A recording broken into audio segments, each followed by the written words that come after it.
Welcome to Scary Mystery Surprise, where we talk about creepy things that surprised us around the internet. I'm Edwin. I'm Michelle. All right, we have a really weird topic. Oh, I can't wait. I am so excited to go in cold. I don't know what this is about. Yeah. And Michelle, you're not a twin or anything, right? Like you don't have a... No. And you're sure. As far as I know, I don't have one. I did fantasize that maybe I ate my twin in the womb, but I didn't. My mom claims that I was never... You fantasize. I never... What is it? It's called something like a chimera or something if you ate your twin in the womb. New words. Yeah. New words. I have heard of that, though. Yeah. And then that happens. And then you have DNA of both. Twin facts. Creepy twin facts with Michelle. My new podcast coming this fall. She doesn't have a twin, but she sure knows a lot about twins. There's an episode in my favorite show, The Office, that talks about that when Dwight says that he had a twin. And now he said when he was in the womb, he like resorbed. Yeah. I don't know if that's a word. His twin. And now he has the power of a full adult and a little baby. So accurate. It's so true. And also twins are just inherently weird. I'll say it. I'll stand on my soapbox and say twins are weird. These are certainly weird. Because could there be an evil one? Always. This story is about James and James, which they're known famously as the Jim twins. Scientists started looking into more of this stuff. Apparently there's twin researchers, as in like people who research twins and genes. And think about redheaded twins. That's weird. I guess, yeah. Yeah, that's... Of course they're going to have people, like, research them. Think about it. Or when people make them dress the same way and... Yeah, those two girls in The Shining at the end of the hallway. Oh, don't remind me, yeah.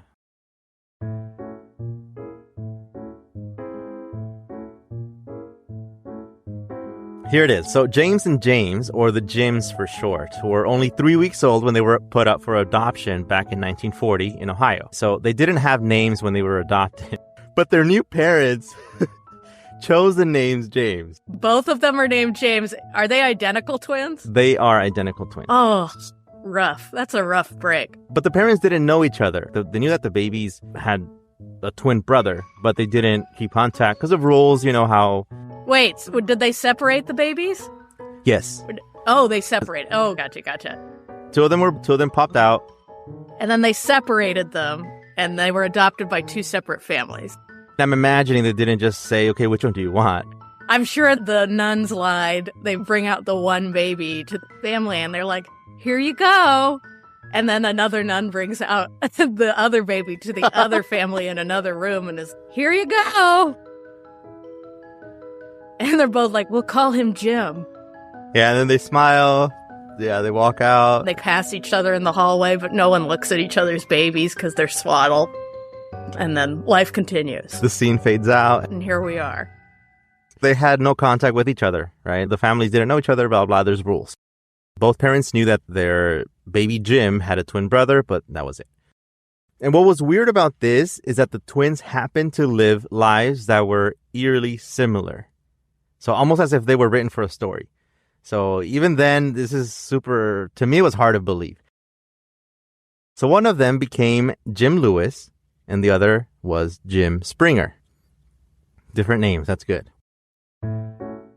When they were growing up, they both had childhood dogs named Toy.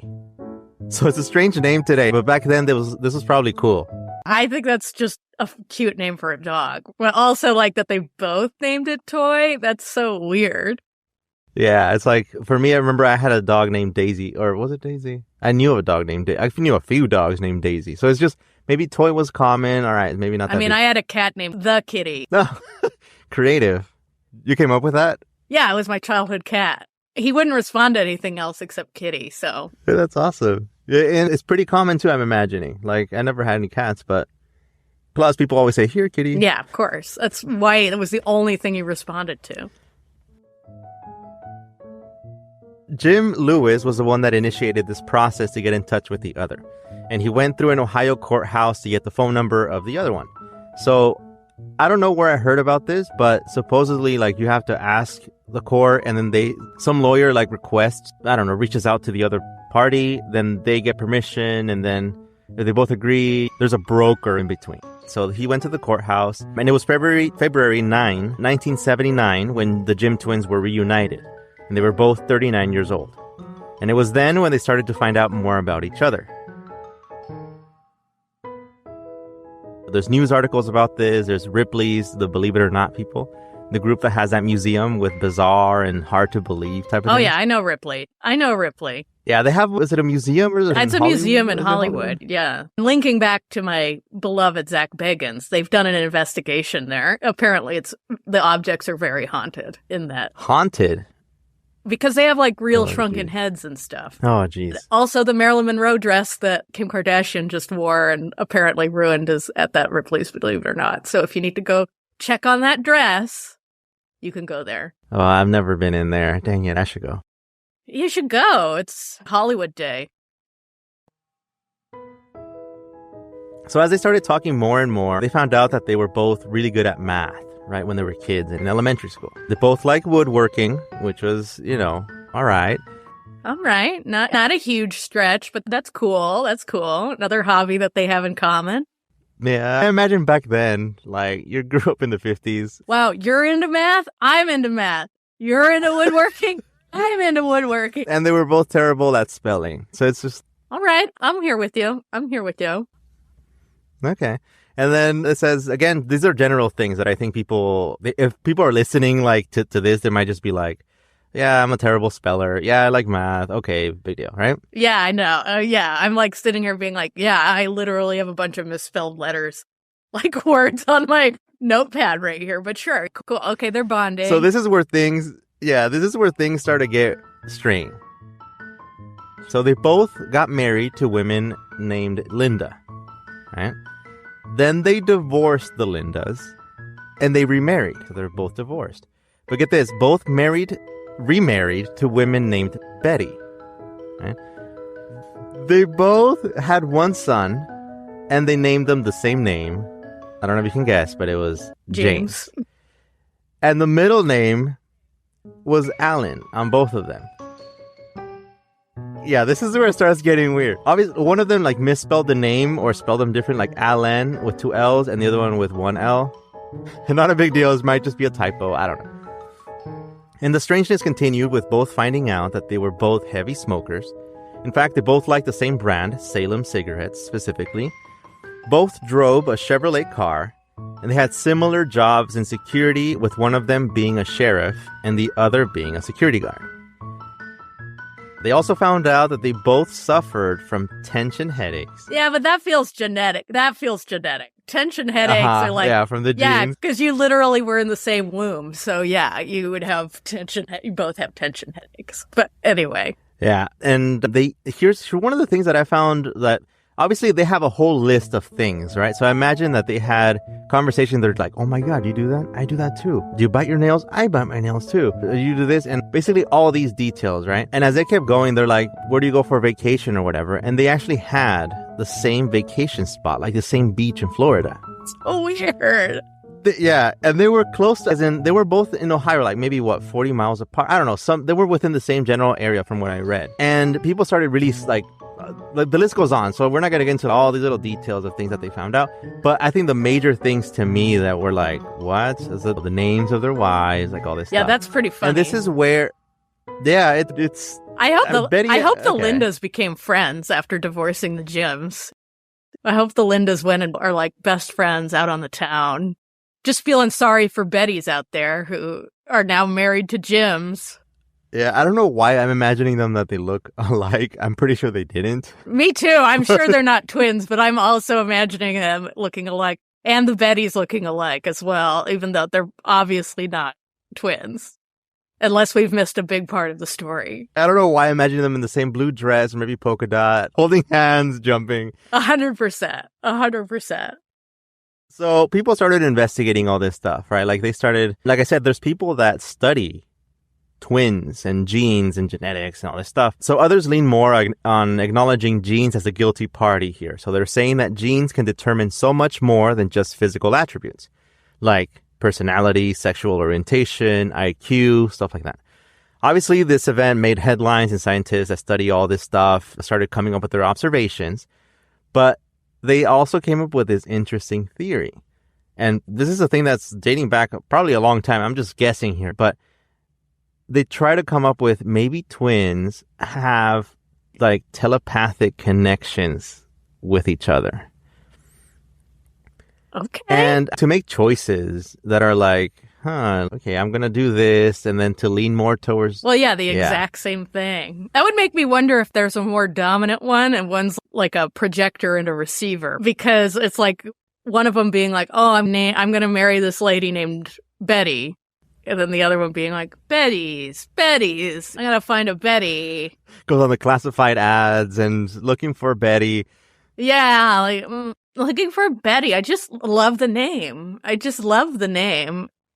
It's true. Like somebody projects, somebody might follow. That's a kind of a telepathic thing.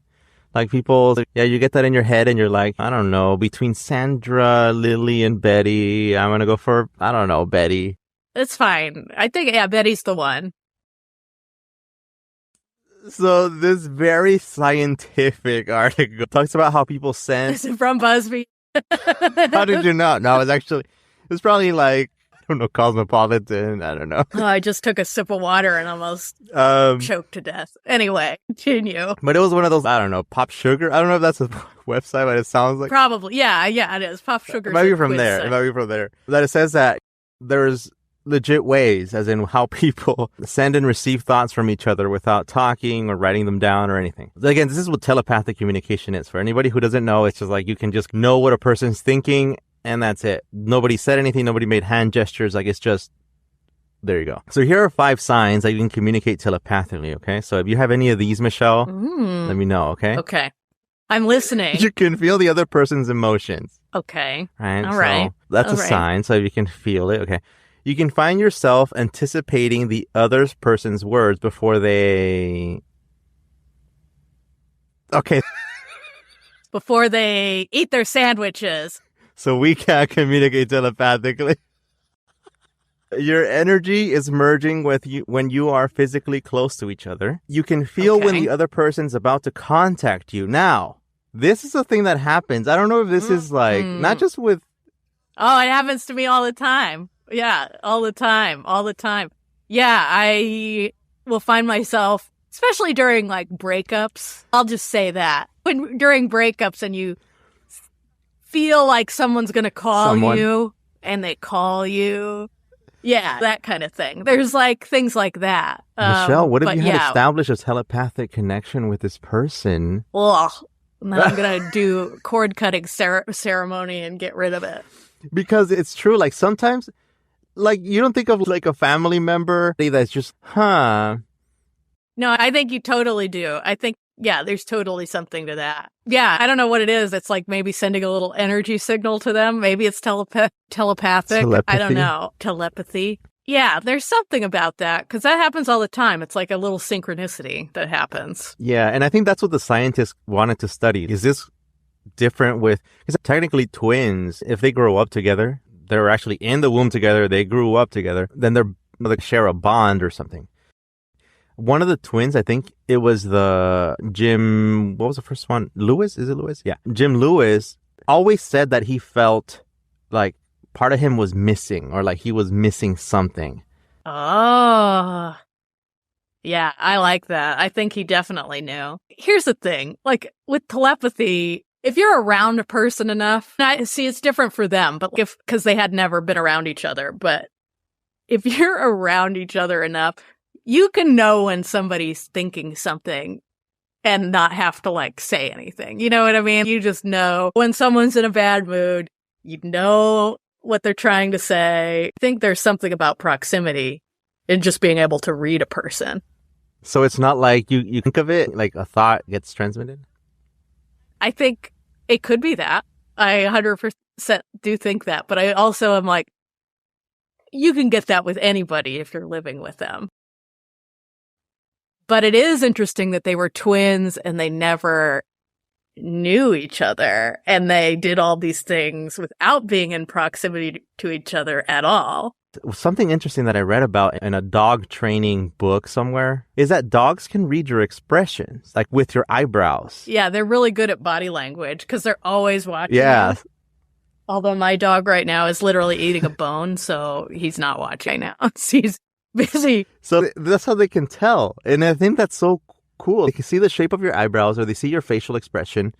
They hear your tone and they just know, even though they don't understand your word. Oh, yeah. They know they're getting to go outside or something. You know how like when those guilty, do you ever watch those guilty dog video or dog shaming? No, but I'm going to because I love those.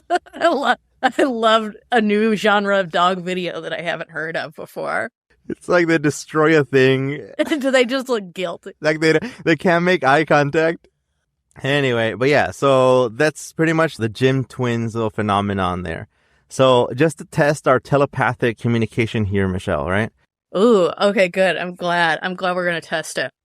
So I'm just going to think of something. This is like a super quick test, right? I'm going to think of something. I'm going to clear my mind. So everybody, here we go. We need absolute silence for this. My mind is clear. All right, so I'm going to think of a TV show, right? Okay, I'm thinking about it. Is it The Office? Dang it! Because I didn't mention it today. There's something. Okay, I'm gonna think of an artist, a singer. Okay. Okay, I'm thinking. Okay, there we go. Okay. Okay. Okay. Shakira. No. No? Damn it. I don't know why I was like Shakira, but it just came to me. I was trying to think of something that I wouldn't think about. Normally, I would think of Shakira, but this time, so I thought of Harry Styles. Everyone's always thinking about Shakira, and if they're not, I don't know what they're doing with their day. Also, they should always be thinking about Harry Styles as well. Just a fact. So, inconclusive. This experiment was inconclusive, so we don't. It was like 50. I was right once, and then I was wrong once. So, and we didn't prove anything. It could still possibly exist. Dang it. Okay. We'll try it again some other day. Oh, jeez. But yeah, that's all I got for this article. It was actually for the findings, I guess, the research of this. Like I said, I think twins, like you said, they're weird. Twins are weird. My family has a lot of twins, and it's strange because here's a creepy story, actually. Oh, tell me. My dad's brother, so my uncle has a twin who died either when he was a baby or died in the womb, or only one came out. I don't remember. He was a twin? Your uncle was okay. He was a twin. Yeah. He was a twin, and he was the only one. He was the one that survived. And there were things that he would say when he was a kid that were really strange. Like he would be talking in his room, and my grandma, so his mom, would come by and be like, "Who are you talking to?" or whatever. And then she would say, "Oh, it's just," and would make up a name or say the other person or whatever. And one time, and this is a thing that the whole family says, one time somebody was trying to play a joke on him, like one of his cousins or someone came in and was like, "Okay, I'm going to scare him." Like he's taking a shower or whatever. Like I'm going to come in and I'm going to scare him, which is the kind of jokes that my dad's side of the family does, which my mom does not like, that they're all like this. Yeah, not great. Not a great joke. Not like the most original. Yeah. I was going to jump out while you're in the shower naked. Lazy writing. So he goes in, and as he's walking into the house, he starts hearing like a bunch of noise. He's like, "What is that?" Like in the room, he's like, "What? There's other people here."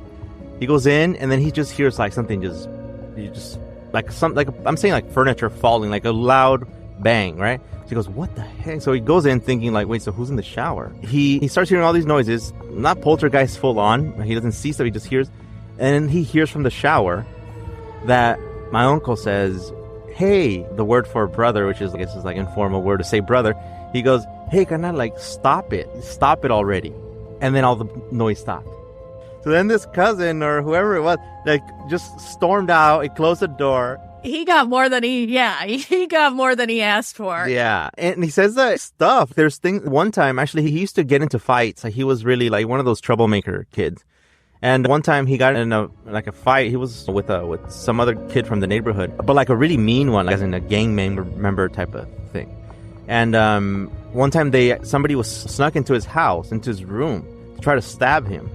And literally, like this, when I couldn't believe this stuff, but my uncle like swears, yeah, it happened. And at night, he heard a voice tell him like, "Hey, wake up, brother, wake up, bro, wake up, wake up." He woke up and literally saw the guy standing there with a knife. And like the other guy freaked out. Yeah, he's, oh my God, he's awake.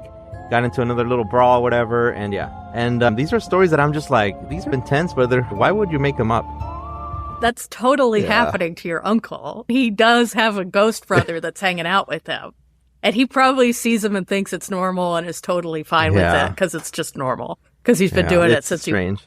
But I just love that the cousin got like this whole experience of just like, oh, I was just going to do a prank, and now the Ghost Brother's mad at me, and I didn't expect any of this. He just regrets it. He's just like, oh, no.